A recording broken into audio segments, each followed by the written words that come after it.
Pemirsa Sinpo TV, senang sekali kita bertemu dalam Sinpo Dunia Sepekan. Kami akan berikan sejumlah informasi peristiwa unik dan menarik yang kami rangkum dalam Sinpo Dunia Sepekan. Bersama saya Dewi Manik, simak informasinya untuk Anda.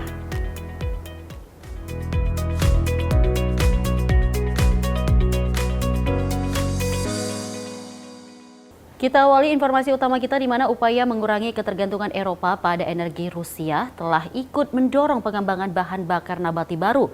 Spanyol mempelopori pemanfaatan biji zaitun untuk membuat bahan bakar pesawat yang telah diuji coba sejumlah maskapai penerbangan akhir tahun lalu. Berikut informasinya. Dalam Forum Ekonomi Dunia di Davos, Swiss belum lama ini, Presiden Komisi Eropa, Ursula von der Leyen mengatakan tidak boleh ada waktu yang terbuang dalam transisi menuju ekonomi energi bersih. In less than 3 decades, we want to reach net zero.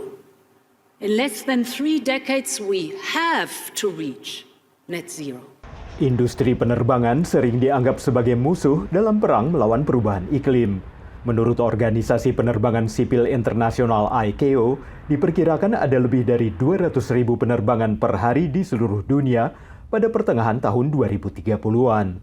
Bahan bakar yang lebih ramah lingkungan adalah satu-satunya cara bagi maskapai penerbangan untuk memenuhi target emisi karbon global. Di Spanyol ada prakarsa pemanfaatan limbah organik dari biji zaitun untuk membuat bahan bakar penerbangan yang berkelanjutan. En Andalucía casi el 25% de la superficie mundial de olivar, con lo cual pues tenemos un sitio con alta cantidad de producción.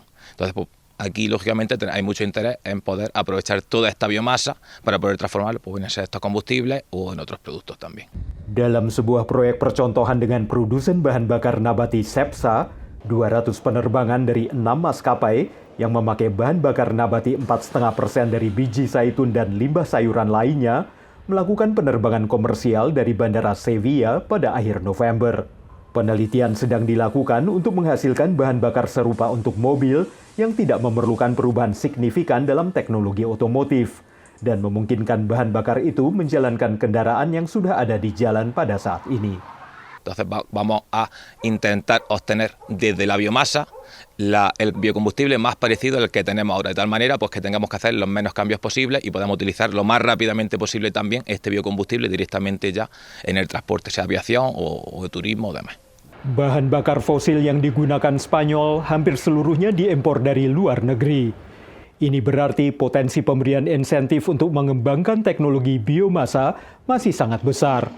Prospek mengubah limbah zaitun menjadi bahan bakar dan produk lain seperti bahan konstruksi bisa meningkatkan perekonomian sekaligus menciptakan lapangan kerja baru di wilayah Uni Eropa dengan salah satu tingkat pengangguran tertinggi ini. Dari Arlington, Virginia, saya Helmi Yohanes dan tim VOA. Kita berlanjut ke informasi berikut ini di mana serangan Rusia terhadap infrastruktur energi Ukraina membuat negara ini sering mengalami pemadaman listrik. Karena itu, lembaga nirlaba yang juga didukung oleh donor internasional ini memprakarsai pemasangan listrik tenaga surya di sejumlah sekolah.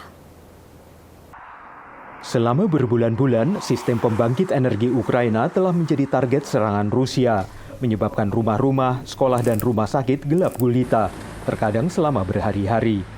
Ini mendorong Ukraina bukan hanya mencari cara yang tidak konvensional untuk membangun kembali fasilitas energi secara cepat, tapi juga untuk mempertimbangkan sumber energi alternatif yang memungkinkan. Sekolah di Irpin ini adalah sekolah pertama yang memiliki pembangkit listrik tenaga surya berkat inisiatif dari lembaga nirlaba Energy Act for Ukraine Foundation dan dukungan para donor internasional. Pendiri dan CEO yayasan ini menjelaskan pembangkit listrik tenaga surya ini terdiri atas panel surya, inverter, dan sistem yang memungkinkan sekolah menyimpan energi matahari dan menggunakannya saat listrik padam.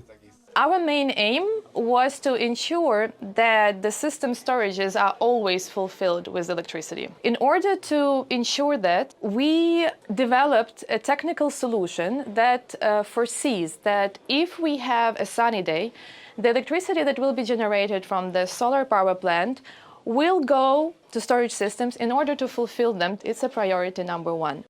Sistem penyimpanan baterai di pembangkit ini bisa menyediakan pasokan listrik bagi sekolah hingga 4 jam. Menurut kepala sekolah, pembangkit listrik tenaga surya akan memungkinkan sekolah beroperasi menggunakan listrik yang lebih murah dan lebih ramah lingkungan dibanding memakai generator listrik. Це великий прорив, взагалі для освіти великий прорив, що ми просто стаємо енергетично незалежними. Bagi Ukraina, ketahanan energi adalah salah satu prioritas utamanya setelah serangan besar-besaran Rusia. Yayasan ini berencana memasang pembangkit listrik surya serupa di 100 sekolah dan institusi medis di seluruh Ukraina. 1 tahun berlalu, perang telah menciptakan banyak tantangan baru yang dihadapi warga Ukraina setiap hari. Namun perang juga telah menciptakan lingkungan untuk inovasi cepat yang menjadi kunci untuk bertahan hidup. Dari Arlington, Virginia, saya Helmi Yohanes dan tim VOA. Kita lanjut informasi berikut ini di mana pemadaman listrik selama berjam-jam sering terjadi di Zimbabwe akibat buruknya infrastruktur dan dampak kekeringan yang berulang pada pembangkit listrik tenaga air. Dan untuk membantu negara ini, program pembangunan PBB atau UNDP ini memasang panel surya di ribuan puskesmas milik pemerintah. Puskesmas di 15 negara telah melakukan pemasangan listrik surya lewat proyek Solar for Health dari Program Pembangunan Perserikatan Bangsa-Bangsa atau UNDP. Program ini mencakup lebih dari 1.000 puskesmas di Zimbabwe yang adalah terbesar di dunia menurut perwakilan UNDP di Zimbabwe, Ayodele Odusola. If you put all the renewable energy capacity that we have generated in the country is 13.03 megawatts, which account for 35% of all independent power production, the one that is not done by government, is huge as an individual entity. Zimbabwe telah bertahun-tahun mengalami kelangkaan energi. Pemadaman listrik selama berjam-jam juga berdampak pada rumah-rumah sakit. Kepala petugas medis di Rumah Sakit Pusat Empilo, salah satu fasilitas kesehatan yang mendapatkan listrik surya, mengatakan pemadaman listrik kini tidak lagi berpengaruh. All the news that used to make the headlines in the newspapers that Mpilo has no electricity for 2 days, 3 days, that should be a thing of the past. It's a real game changer. Tanda Zanjinggila senang operasi kanker prostat ayahnya berjalan lancar di Rumah Sakit Empilo yang kini tidak lagi mengalami kelangkaan listrik. Impilo is off grid now, which means Impilo will totally be independent because of this solar, so which is marvelous to us. Pihak berwenang Zimbabwe berharap peralihan ke listrik surya ini berjalan mulus di seluruh puskesmas yang mendapatkan pemasangan panel surya. Sementara kelebihan listrik yang dihasilkan dapat disumbangkan ke jaringan listrik nasional di negara ini. Dari Arlington, Virginia, saya Helmi Yohanes dan tim VOA. Dan informasi lanjutan ini di mana Universitas Johannesburg ini memanfaatkan teknologi cetak tridimensi untuk membangun rumah dalam waktu kurang dari sehari. Dan juga rumah biaya rendah ini tahan terhadap banjir dan juga cuaca ekstrim yang diharapkan bisa membantu masalah kekurangan rumah di Afrika Selatan. Sejak pemilu demokratis pertama di Afrika Selatan tahun 1994, banyak warga menunggu untuk memiliki rumah sendiri. Di tengah antrian lebih dari 2,5 juta rumah, pemerintah Afrika Selatan bermitra dengan Universitas Johannesburg dalam sebuah program percontohan untuk membuat rumah cetak 3 dimensi yang murah. Ini adalah salah satu rumah tersebut. Rumah dibangun hanya dalam 8 jam dengan anggaran pemerintah sebesar $13.000. Namun menurut para pejabat, rumah yang dicetak ini menawarkan sesuatu yang lebih dibanding rumah tradisional. The current houses are typically box match. And what are we saying? We are saying it is time for people to be able to choose what they want. Provide in a typical development different types of houses, different typologies of those houses. Customizing houses for the people. Rumah ini bisa bertahan terhadap banjir seperti yang melanda sebagian wilayah Afrika Selatan tahun lalu. Curah hujan yang tinggi menyebabkan ribuan warga kehilangan tempat tinggal. Menurut pemimpin teknis program ini, rumah-rumah 3 dimensi ini kuat dan akan bertahan lebih lama dibanding rumah tradisional. We deliberately took a decision to print this house outdoors and not in the lab or in a warehouse. And the reason why we did that is to see how it responds to normal weather patterns, whether it's raining or hailing and so forth. And what we've seen now is that there have been minimal cracks on the system and there's been no structural failure. So it's a strong structure and from what we've seen at this stage, it should behave as normal and even longer than normal housing, traditional housing, yeah. Rumah 3 dimensi juga sedang diproduksi di Kilifi County, Kenya oleh perusahaan bernama 14 Trees. Direktur utama perusahaan 14 Trees memprediksi teknologi baru ini akan menjadi bagian utama dari industri konstruksi dalam 1 dekade ke depan. Clearly, construction 3D printing and more broadly construction automation is coming, and that will become a mainstream movement in the months to come. Tim dari Universitas Johannesburg kini akan melanjutkan proyek rumah hasil cetakan 3 dimensi di KwaZulu-Natal dan diharapkan bisa membangun 5 hingga 10 rumah dalam waktu 3 bulan ke depan. Dari Arlington, Virginia, saya Helmi Yohanes dan tim VOA.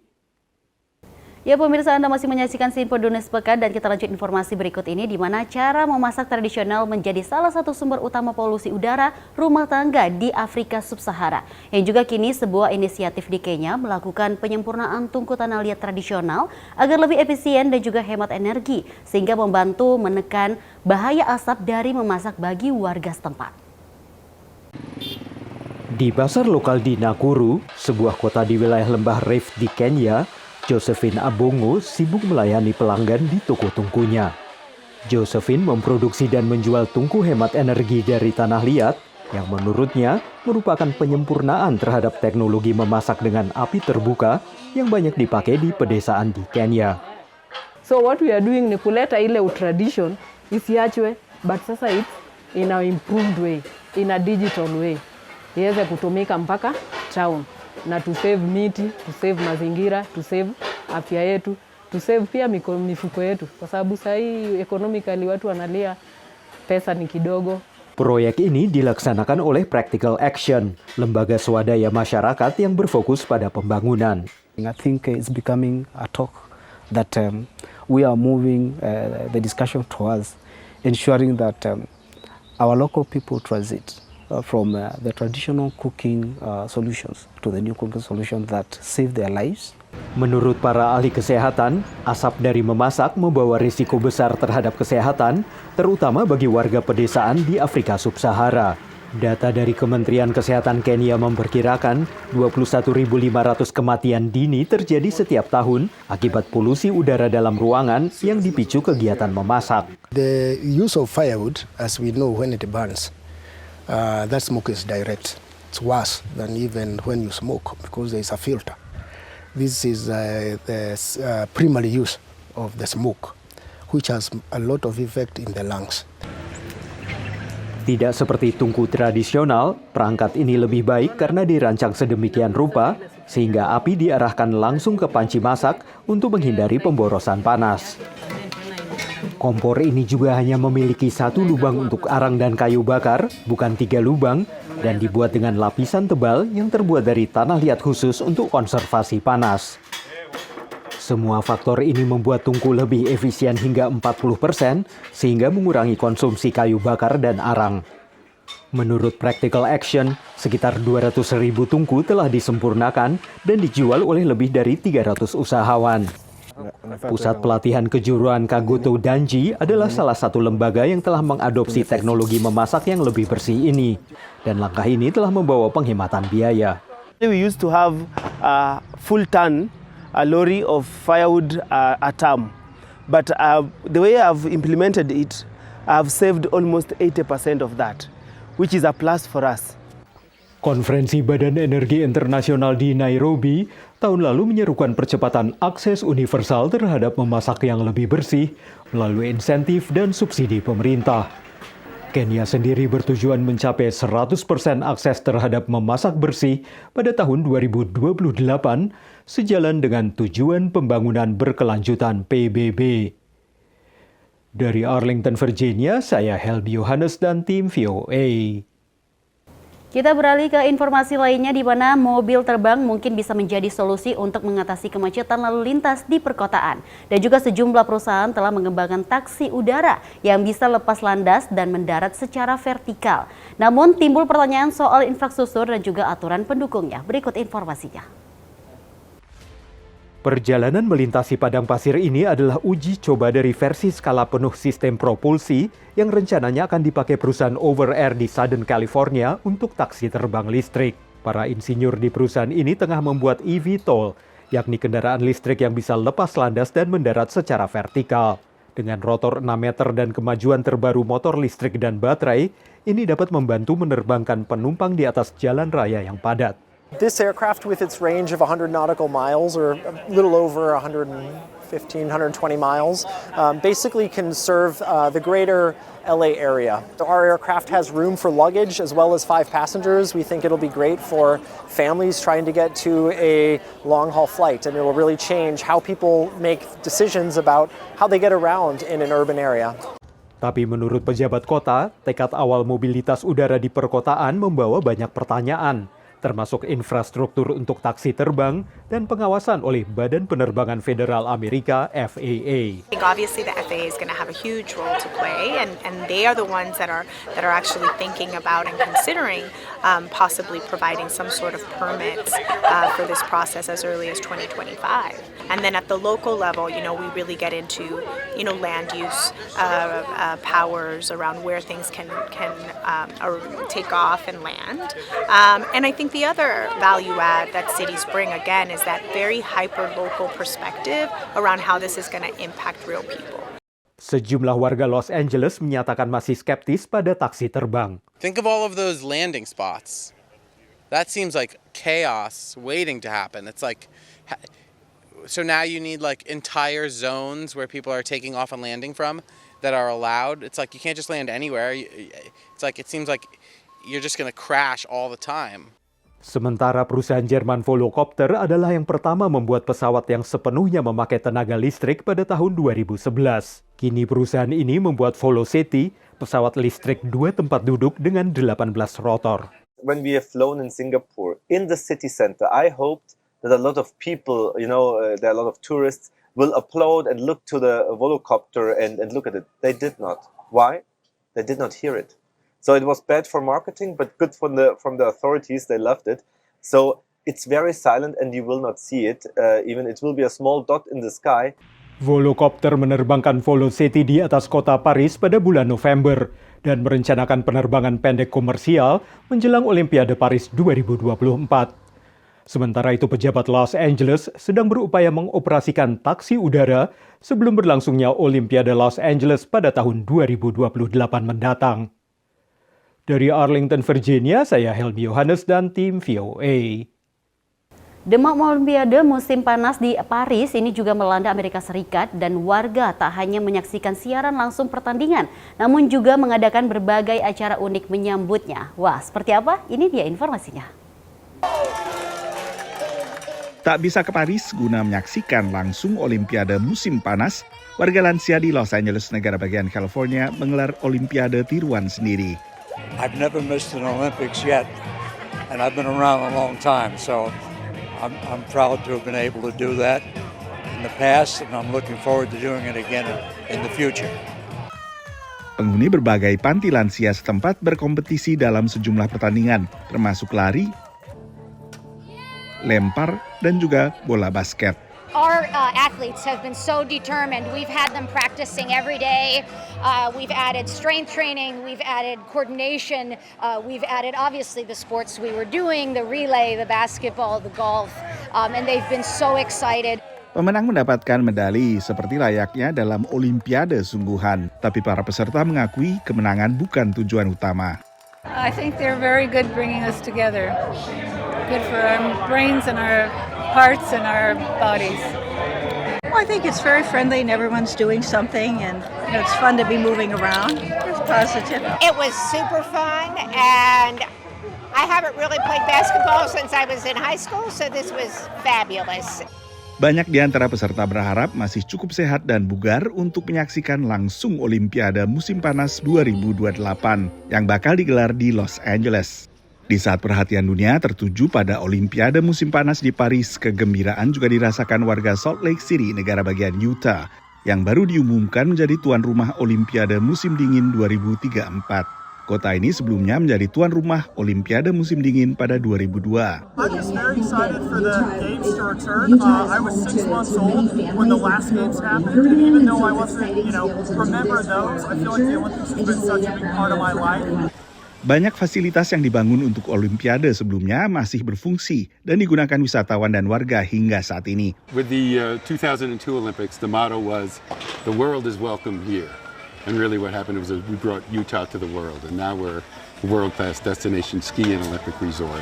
Karena tak perlu membangun fasilitas baru, pemerintah lokal berencana memusatkan investasi pada revitalisasi kawasan pusat kota yang seperti di banyak kota lain terpukul sejak pandemi COVID. Semula Salt Lake City diajukan sebagai tuan rumah Olimpiade musim dingin 2030. Tapi ini kemudian dimundurkan ke Olimpiade 2034 setelah Los Angeles dipilih sebagai tuan rumah Olimpiade musim panas 2028. Karena Komite Olimpiade Internasional biasanya tidak memilih satu negara untuk menyelenggarakan Olimpiade secara berdekatan. Dari Washington DC, saya Nova Purwadi dan tim VOA. Dan pemirsa, informasi tadi mengakhiri perjumpaan kita dalam edisi Sinpo Dunia Sepekan kali ini. Pantau dan saksikan terus Sinpo Dunia Sepekan setiap Sabtu dan juga Minggu hanya di Sinpo TV. Saya Dewi Manik, pamit undur diri. Terima kasih atas kebersamaan Anda dan happy weekend.